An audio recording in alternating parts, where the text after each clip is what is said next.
And yesterday we were looking at solving inequalities that had two variables in them. When you're solving an inequality that has one variable, like 2x minus 10 is less than or equal to 7, I'll go 70.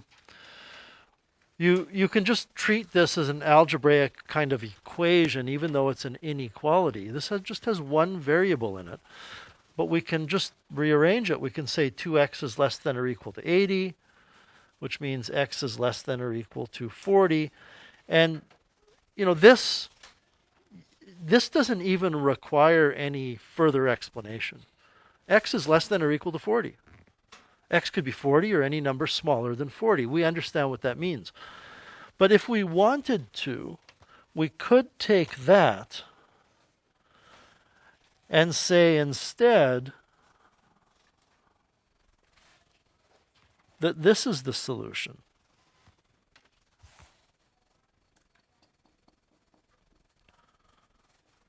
There is a way to communicate x is less than or equal to 40 with a graph. That is a graph. It's a one-dimensional graph. It's a line graph. It's not a two-dimensional flat graph. When we get, so there is a, what can I call this? An algebraic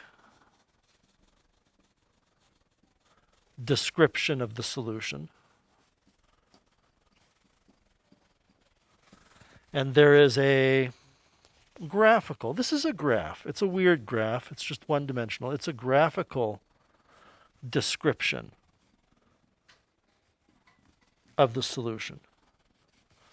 Okay, this is a linear inequality in one variable, which you learn about in grade 9, I believe. But when it comes to a linear inequality in two variables, you cannot take, well, let's just take b, which is negative x plus y is less than or equal to negative 5. I mean, I guess I'm lying a bit. We could do this. That's an algebraic description of the solution. Y has to be less than or equal to x minus 5. But what does that mean? It's not as easy to understand in terms of, well, some number has to be less than or equal to 40. So we take this algebraic description and we turn it into a graphical description by graphing the line y equals x minus 5. Y equals x minus 5 would have a slope of 1 and a y-intercept of 5. It would look like that. And then we shade the line below because y is less than or equal to. The less than means we shade it below. The or equals means we use a solid line.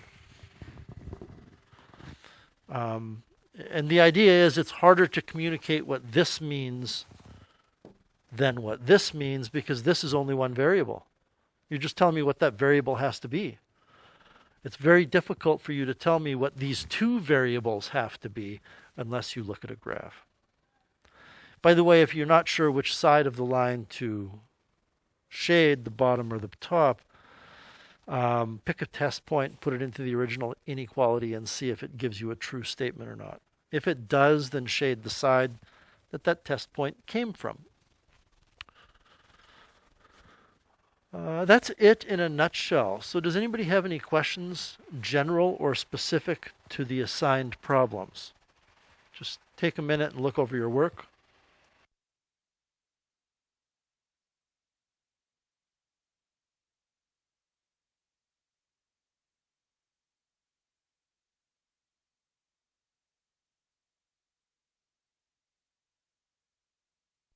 Any questions? Pretty straightforward? Well, that's the hope. So we'll move on now. If I were to follow the order of the textbook, section 9.2, which is next, is something really different.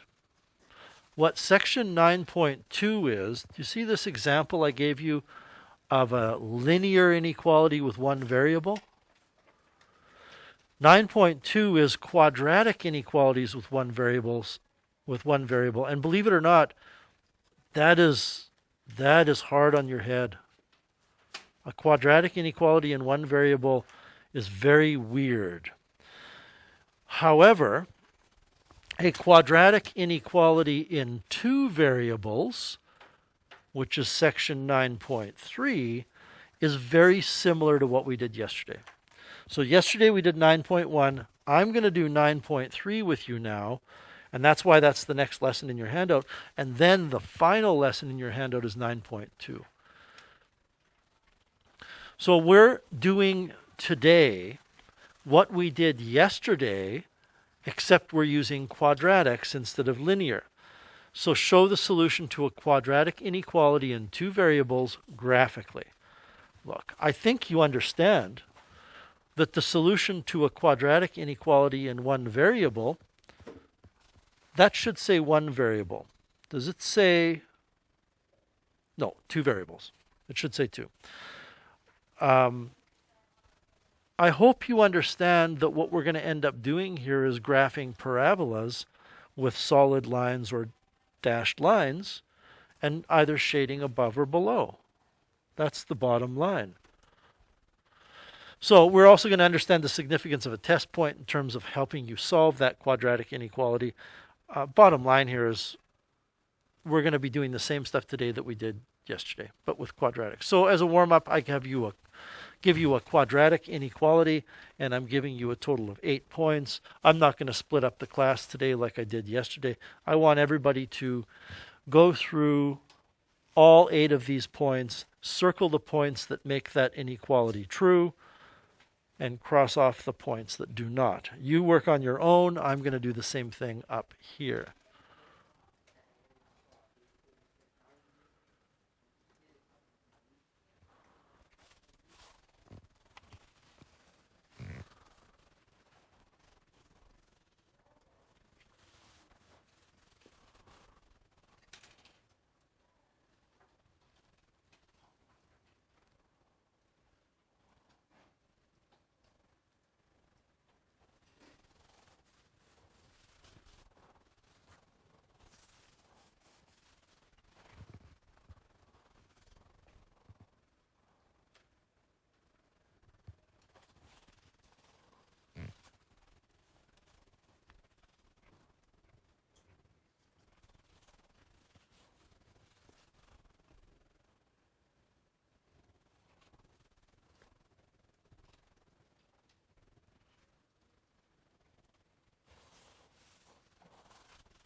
I'm done, but I'm just checking mine.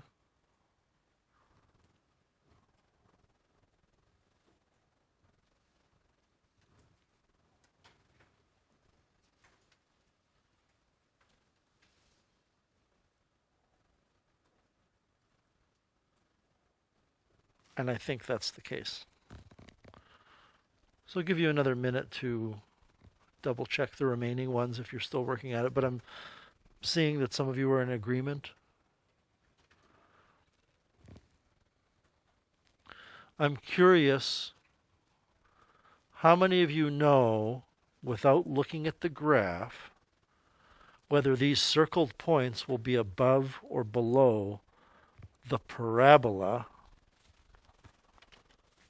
y equals x squared minus 2x minus 3? How many of you know whether those points, the solution is going to be above the parabola or below the parabola? Brody?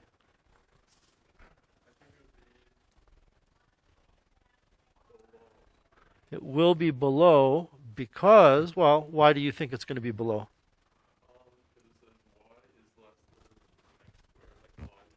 Right. When we see y is less than this thing, it's useful to remember that this thing is the parabola. So if y is less than that parabola, it's below that parabola. And that's what we're going to learn when we do the rest of this warm-up. So how many different ordered pairs exist that can make the inequality true? Well, there are 3 here, but I hope it's obvious. Look, take a look at this parabola, or this inequality rather. Just get back to this. And imagine putting in some number for x. Okay, you put in some number for x and you calculate the right-hand side. Will there be any number for y that you can come up with that's less than the number you get? Sure. If you get 1,000,000 on the right-hand side, then put in 999,999. And there's 1 point that will be in the solution. Or if you get 1,000,000 on the right, put in 1. Or 2, or 3, or 4 on the left. There's going to be an infinite number of solutions to that inequality. Same as the identical question we asked yesterday when we were dealing with a linear inequality.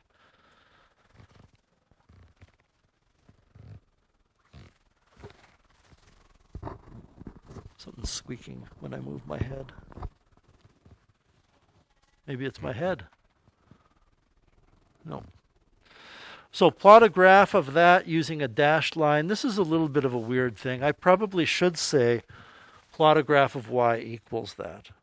So we're going to plot y equals x squared minus 2x minus 3 on here. Now, how do we do that? Well, now is a good time for us to review some of the things you need to know for your final exam. Like, how do we determine the intercepts of this function? Well, one of the things you should know is that the y-intercept is -3. Because the constant term in the function is always the y-intercept.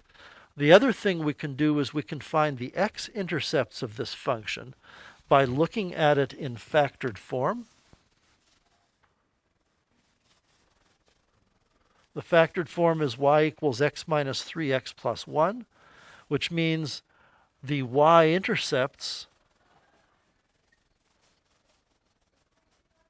are the solutions to whenever y equals 0. Sorry, the x-intercepts are the solutions to wherever y equals 0, which means the x-intercepts are at 3 and -1.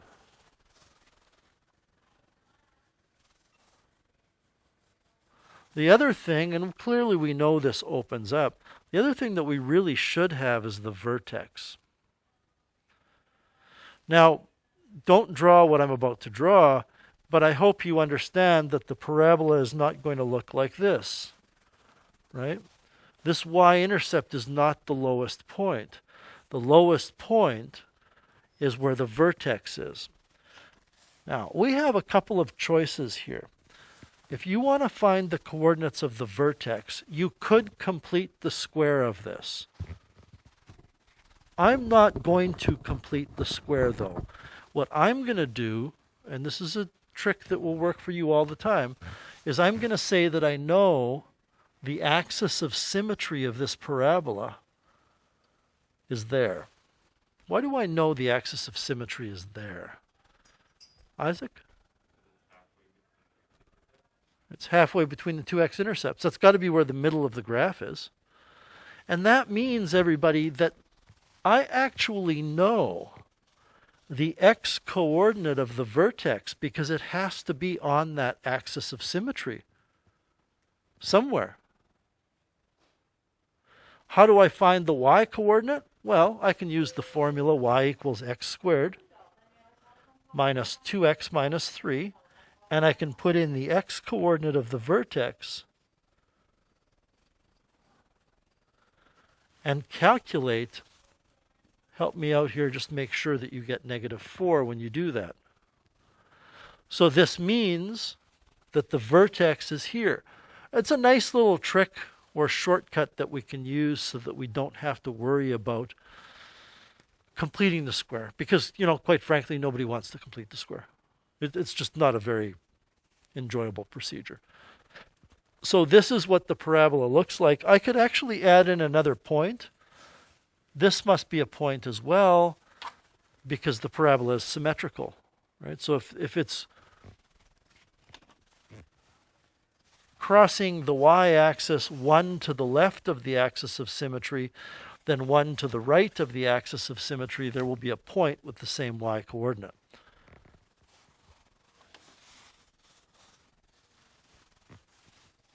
I don't know if you drew the axis of symmetry or not. I'm not saying you should erase it. I'm just getting it out of my way. Which means that the quadratic function looks like this.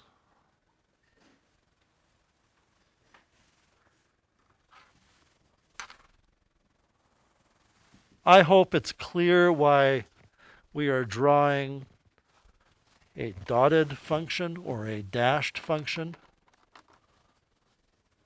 But just to make sure, who can tell us why we're using a dashed function?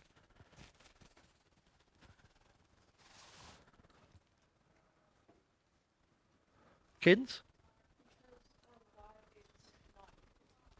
Right. In the original inequality, don't be fooled by this equals to here or this equals to here.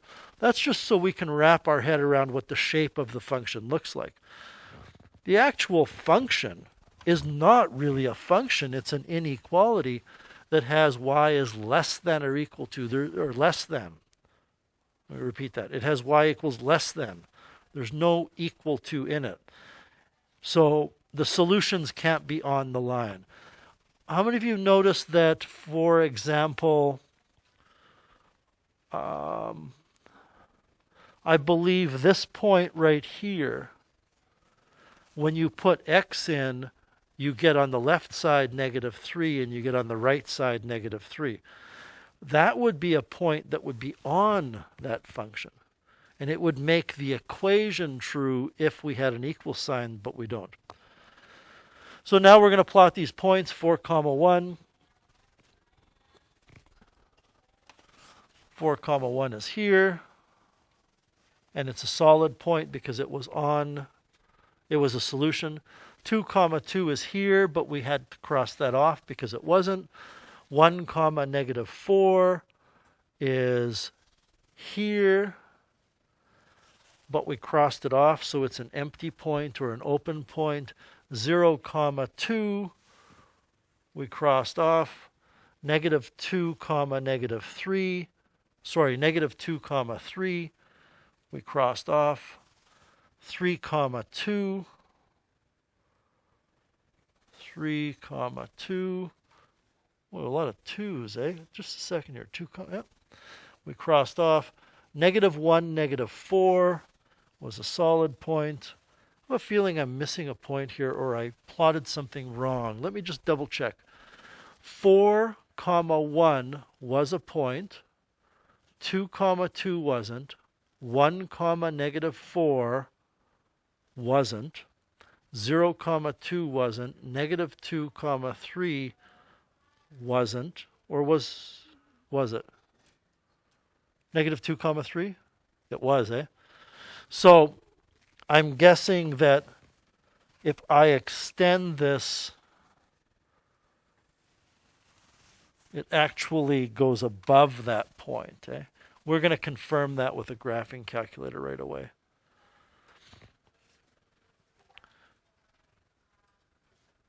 Well, we know it has to go above it because if -2, 3 is a solution, that means 3 is less than the function, so it's below. And then we also have 0, -3, which was not, -1, -4, which is not. So the ones we have, I'm going to put them in green. This one, this one, this one, and didn't we have 4 though? Only 3, eh? Oh, that's why I'm messed up in my head. I thought we had 4. So those are the 3. I think you've understood the lesson here already. What do you notice about the ordered pairs which are part of the solution? They are below the parabola.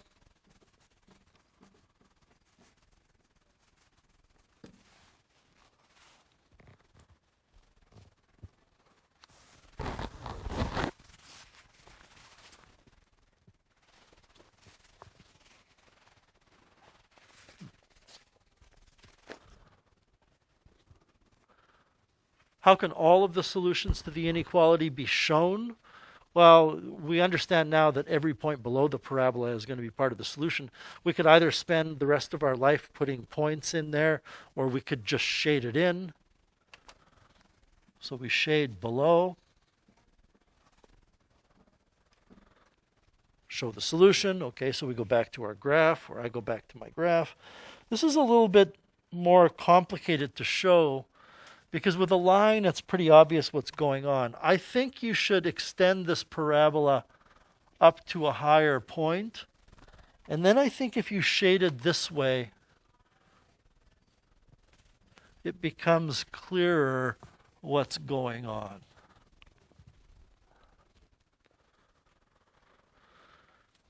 Some of you I noticed yesterday, some of you do a very, very nice shading. You have different patterns that you use. It's up to you how much detail or attention you want to put into that.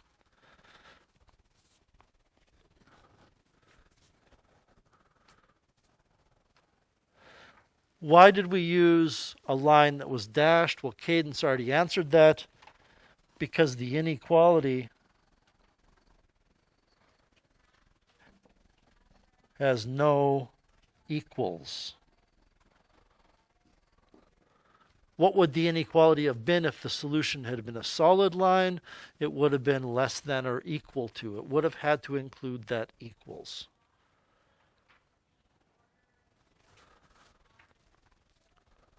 And this is summarized on the next page. So are we good with that warm-up? I mean, really, it's no different than what we did yesterday, except that the function is not a line, it's a parabola. So on the next page, it says,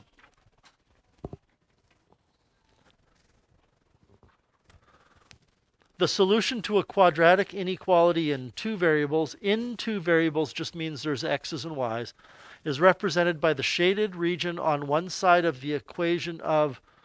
Now, I did some copying and pasting from one lesson to the next when I prepared this, and I didn't change the word line to parabola. So I just, if you want to change it, that's good. If you don't, that's fine, but make sure you understand we're not talking about lines here. We're talking about curves that are parabolic.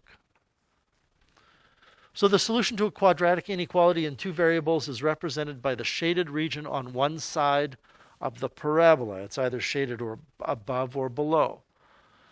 If the inequality contains an or equal to, then the points on the parabola are also part of the solution. Right?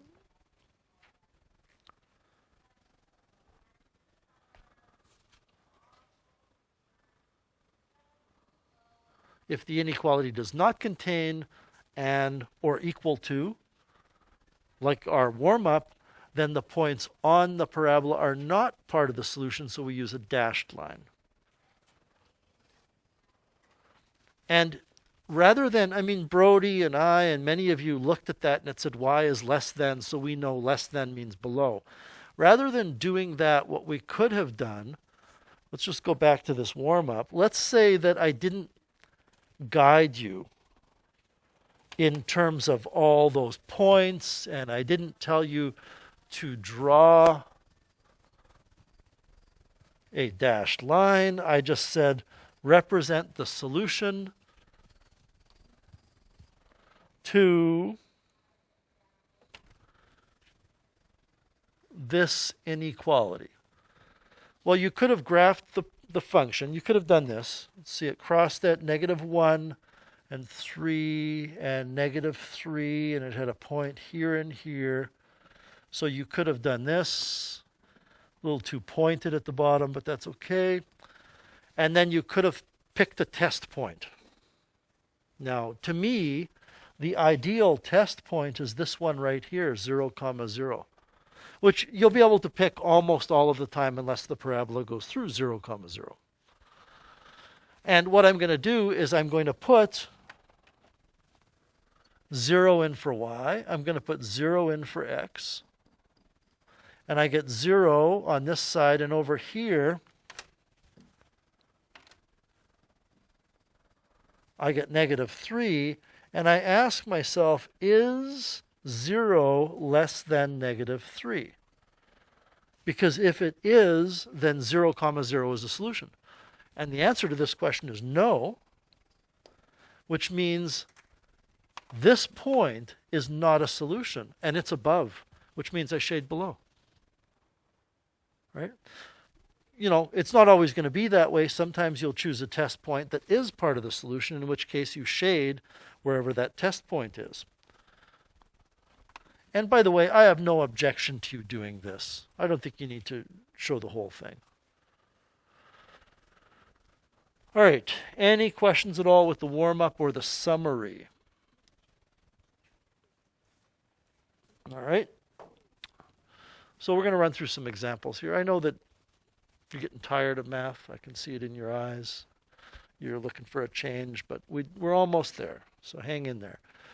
Sketch without using technology the following inequality. So the first thing you're going to do, some of you are not getting tired of math apparently. The first thing you are going to do is in your head, you're going to imagine that this is y equals 2 times x minus 3 squared plus 1. So that you can graph that. Before you graph it, you're going to notice that there's no equals to as part of the inequality. So when we do graph it, we're going to use a dotted line or a dashed curve. You should know that the vertex of this is at 3, 1. P, Q. Remember, bit of review for the year end here, that it's y equals a times x minus p quantity squared plus q. So p is 3 and q is 1. So the vertex is at 3, 1. You should know that this parabola will open down.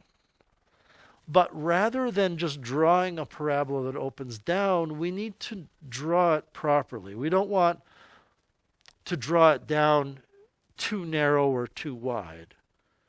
And I think the best thing we can do here is look at the x-intercepts to figure out how wide or narrow it is. To find the x-intercepts, we're going to let y equal 0 and solve that for x. So now I'm really getting into quadratic functions review. How many of you would expand that out to get ax squared plus bx plus c and go from there? That might be a fatal move, though. Not fatal. It might be a bad move, because if you do that, maybe it's not factorable. In which case you have to use the quadratic formula, which I know that you're okay with. You're okay with using the quadratic formula, but this is very easy to solve. Particularly given that all we want to know are the numbers. We don't care how precise they are. Let's rearrange for x.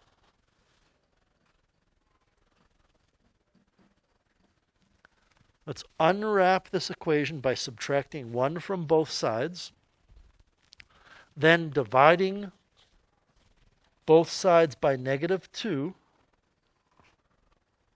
and getting 1/2 equals x minus 3 quantity squared.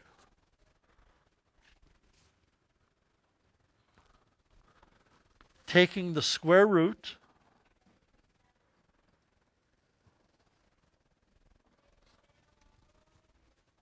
to get rid of the squared. What did I just do wrong? All right, I didn't put plus or minus. This is not grade 9 or 10 math. We understand quadratics have 2 solutions because of this. And then I can add 3 to both sides and get x equals 3 plus or minus 1 over root 2. And I put 1 over root 2 because the square root of 1/2 is the square root of 1 divided by the square root of 2, and the square root of 1 is 1. I don't care in this question. I don't care if we simplify that or rationalize it. Who cares?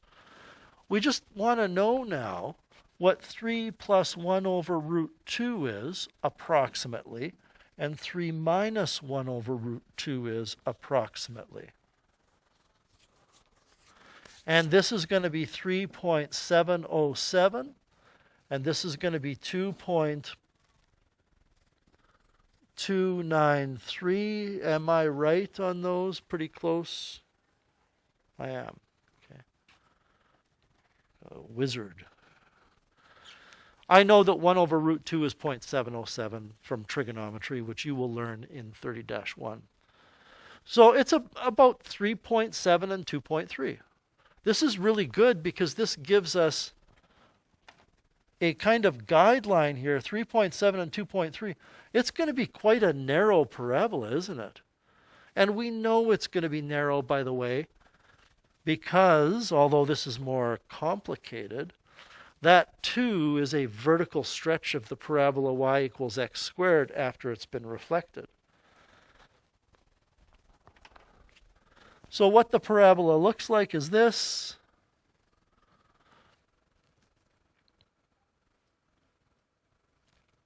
How many of you know that it will be shaded here without doing any calculations? If you do, it's because you're looking at the fact that it says y is less than, which means below. However, here's a good test point to use. Is 0, 0 going to make this inequality true? Good afternoon. So these are extras to be kept in the classroom, so they're Okay. not going home with students right now. Okay. They're break or they need another one, okay? Okay. Were they given masks this afternoon? Not so far, I don't think we've had. Oh, I see. So this is for later. Yeah, okay. So you would put 0, 0 in. If I put 0 in for x and 0 in for y, I'm going to end up with, I'll save us the time, I'm going to end up with the following statement. 0 is less than negative 17. That's the statement I'm going to end up with. That is a false statement. 0 is not less than negative 17. Am I right, negative 17? Anybody do it? I'm thinking 0 minus 3 is negative 3. Negative 3 squared is 18. Sorry, negative 3 squared is 9. Times negative 2 is negative 18. Plus 1 is negative 17. I think that logic's sound. So that's false, which means that this is a nope. It's not a solution, which is why I shade below. Right? I like this lesson in terms of review here because it's giving us a chance to review what we know about quadratic functions. Y is greater than bracket x minus 4 quantity squared minus 2. Well, this is going to be shaded above because it's greater than. You can use a test point in the end. Our vertex is at 4, negative 2. Just help me out here for my purposes of planning. Is the grid that you're looking at on the screen here the same as the grid that's in your handout? Everything about it is the same? Okay. This parabola opens up because if it's equals, and it isn't, there's a 1 in front. And I want to take this opportunity and review something else about parabolas. Do not draw what I'm going to draw, but you should know y equals x squared has a vertex at the origin, and when you go 1 to the left and the right, you go up 1 because 1 squared is 1. When you go 2 to the left or the right of the vertex, you go up 4 because 2 squared is 4. So this particular shape, which you're not drawing, is the shape of any parabola when a is 1, which means I can follow that rule over here where the vertex actually is, rather than finding the x-intercepts. I can just say that since a is 1, p was 4, and q was 2, but since a was 1, I don't know why I wrote a equals p. Since a is 1, this parabola will have that classic parabola shape. Over 1, up 1. Over 2, up 1, 2, 3, 4. Over 3, up 9, if I wanted to go that route. Over 3, up 3, 6, 9.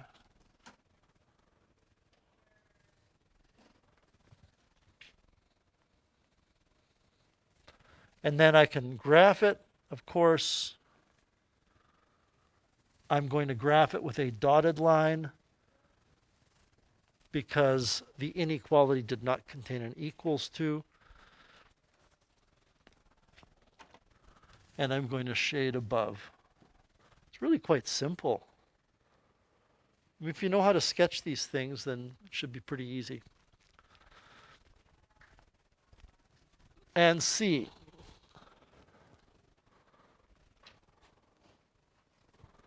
I want to change C just ever so slightly.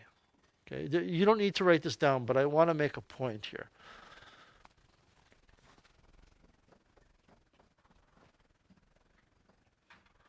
How many of you see that what I wrote has the exact same meaning as the question? If it's equals, if we have y equals and I switch the y's, nobody questions it, right? But if I switch sides with an inequality, I have to turn the inequality symbol over. I'll give you a quick illustration of this, and we've talked about this numerous times. If I say 3 is greater than or equal to 2, that's true, isn't it? If I switch the sides, is that true? No. Because I switch the sides, I have to swap the direction of the inequality to keep the truthiness to it. Right? It's not going to be true unless I do that. So imagine that I don't show you this, and I show you that. Are you going to shade above or below? You're going to shade above because you want to look at what y is, right? You're not going to, I think this is obvious to most of you, but you're not going to look at this less than symbol and go, oh, I'm going to shade below. Okay.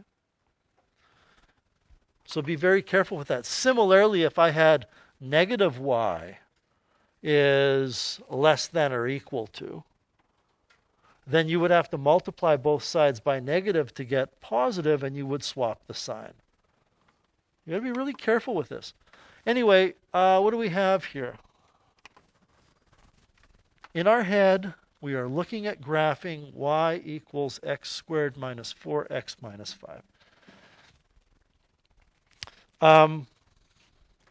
We are truly going to graph this function because the equals is included. So it's going to be a solid line. Let's find the x-intercepts first. I believe this is factorable. Yep. The x-intercepts are at 5 and negative 1. The y-intercept is at negative 5.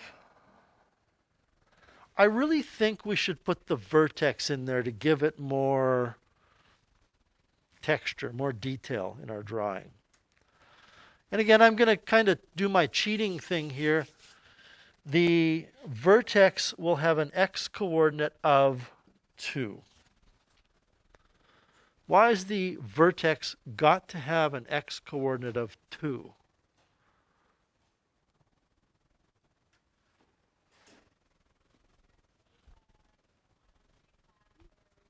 Luke?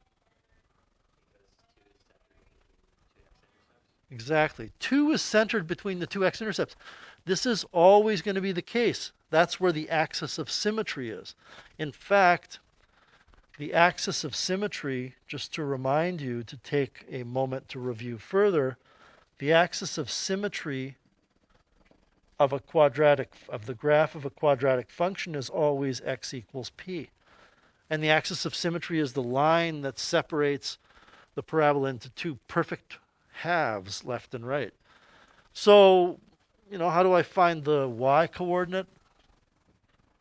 I put the value of p in, which is 2, and I calculate it. I want to say -9. Is that right? Okay, good. So I get -9. When I put -2 in here, what pops out is -9. This gives me a little more detail. I can also now do this.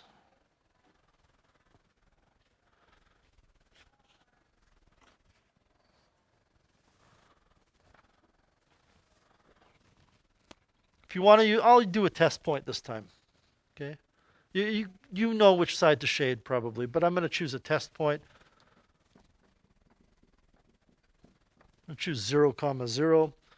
I put in 0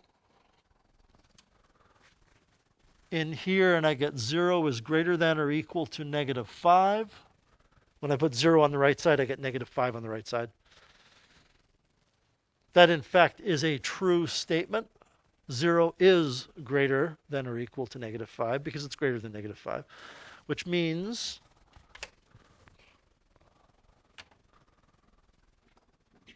that is a solution, which means we shade above.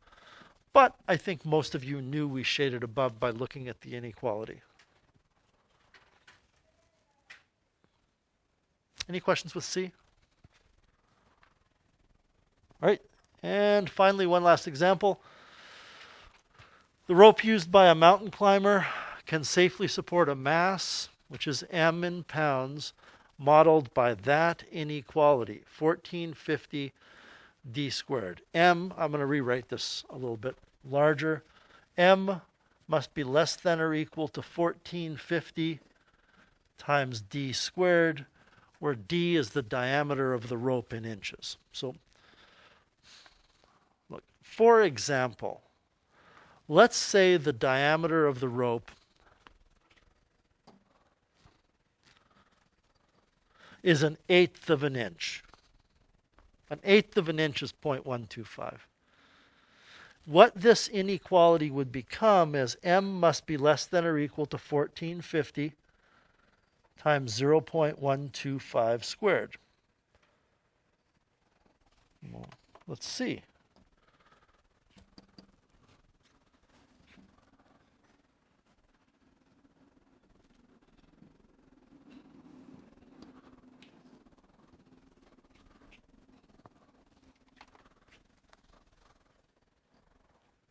I'm going to put a dot above this to me, about 22.6, I think I saw. 7 pounds. So, is my dog, she's pretty tiny. My dog, I was going to draw her, but I won't do her justice. My dog has a mass of about 3 pounds after she's eaten. Is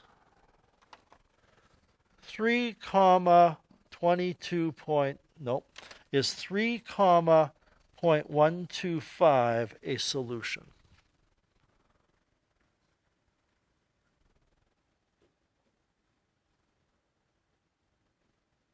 Yeah, right, because when I put 0.125 on the right side for, let's call it x, I get 22.5. When I put 3 here, I get 3. I get 3 is less. That's fine. Do I want to go mountain climbing with a rope of diameter 0.125? No, because my mass is more than 22.5 pounds, clearly, right? 22.5 pounds is like a I don't know, 1-year-old maybe? No. 6-month-old? I have no I don't like small children, so but it's a small person, right? 22.7. The bottom line is there's all kinds of diameters and masses. Is 180, 0.125 a solution? Well, no. Because when you put 0.125 in, you're going to get 180 is less than or equal to 22.5. It's not a solution. Do you think this is a solution? Let's just say this is my weight, 180, 4. Do you think if I went mountain climbing with a rope that was 4 inches in diameter that it would safely support me? Yes. Go ahead and we'll worry about the solution in a second. Go ahead and put 1450, 4. Well, clearly, 1 inch would support 1450. This is going to support, well, a lot of mass, right? I mean, but does this mean that it's practical to use that rope? Well, no, you wouldn't even be able to lift the rope. There would be so much of it. So what we're going to do is represent the solution to this inequality graphically on our graphing calculator. Okay. So I have to enter y equals 1450x squared. And I don't think Zoom Standard is going to do the trick. Because everybody, don't draw anything just yet, just look up here. If I go Zoom Standard, this is what my calculator does. I've mentioned this before, but now I'm really showing you visually. This is what my calculator does when I go Zoom Standard. X squared goes over 1 and up 1, over 2 and up 4, over 3 and up 9. X squared looks like this. 1450x squared is that multiplied by 1450. It's going to appear like that. It's just going to be this really, really narrow parabola. So how do we pick appropriate window settings? This is my advice. Let's go to our table setup and let's ask ourselves what's a reasonable diameter for mountain climbing rope. I don't think we need to go to 1 inch, do we? I hope not. That's pretty thick rope. 1 inch, if you look at your thumb, the end joint of your thumb, that's about 1 inch. Clearly, everybody's got different hands, but that's about 1 inch. That's pretty thick rope. But let's go up to 1 inch. So we are going to go, start at 0, and we're going to go up by, let's just say 0.1. And we are going to look in our table up to 1 for x and see what y is. I hope you can see y is going to be 1450 when x is 1. But we take a look. Yep. So if we go from 0 to 1 for x, we can go from 0 to 1450 for y and see the graph.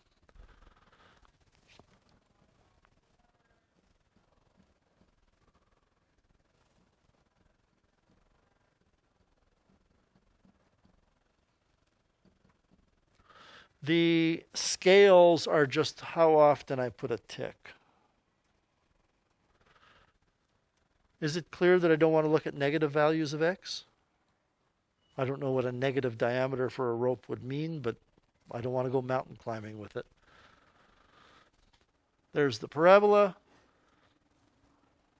Do we shade above or below? Well, it's less than or equal to. We shade below, so I go back to y equals. Scroll over and hit enter until we get that below triangle, and there it is.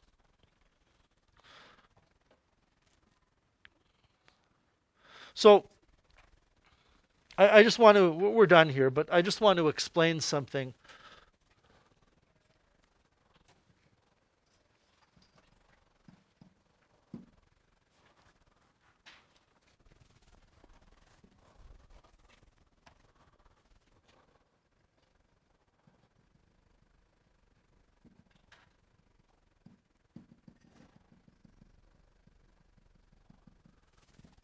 I've chosen 2 points here and I'm going to highlight them for you.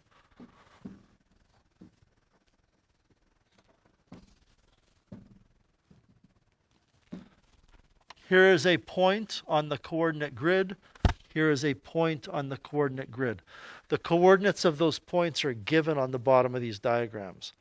Is the point on the left-hand graph a solution? Well, no, it's not in the shaded region. That means if you have half-inch rope,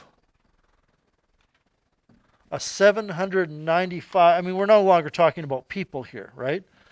But let's say we're getting ready to go to base camp at Mount Everest and we've got a yak carrying our stuff. And the mass of the yak is 795 pounds. And yaks stumble and fall sometimes, so we've got it roped up in case it does. Should we be bringing this yak with us with that rope? No. Get bigger rope. On the other hand, 163 pounds, so one of the Sherpas helping us out.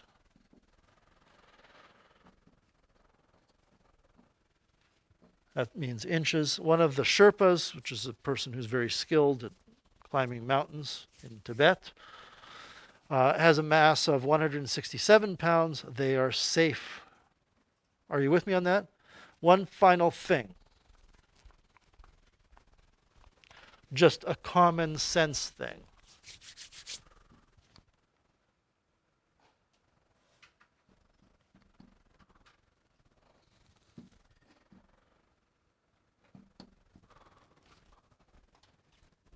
Nah, we'll go 0.5.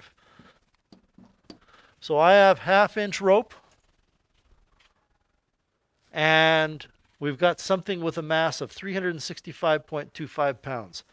Is it part of the solution? Yes. Would you risk it? No. Just because it's right on the line, that doesn't mean you would risk it.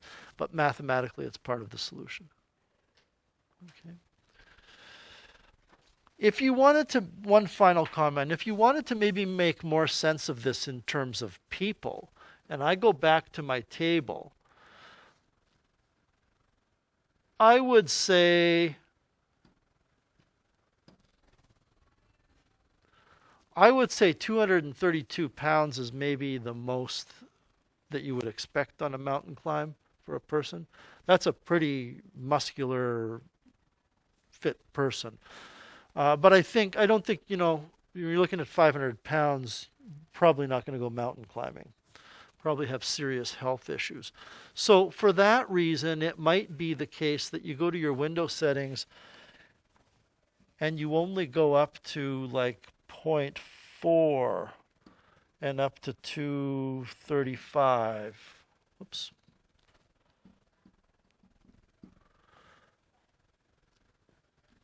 And then you can make sense of the graph here because it's not going to include those huge masses like the mass of the yak or whatever. Okay, anyway, I think you get the idea. On page 496, questions 1 to 8 are some practice problems. Some of these are just asking you to identify which ordered pairs are solutions. Some will ask you to interpret the graphical solutions, and some will ask you to graph the solutions. Okay? So tomorrow we have one last topic to go in this course, and then we will be done. Remember, your unit exam is next Wednesday. Get to work, please, and I'll come around and I'll help you out as soon as I get a chance.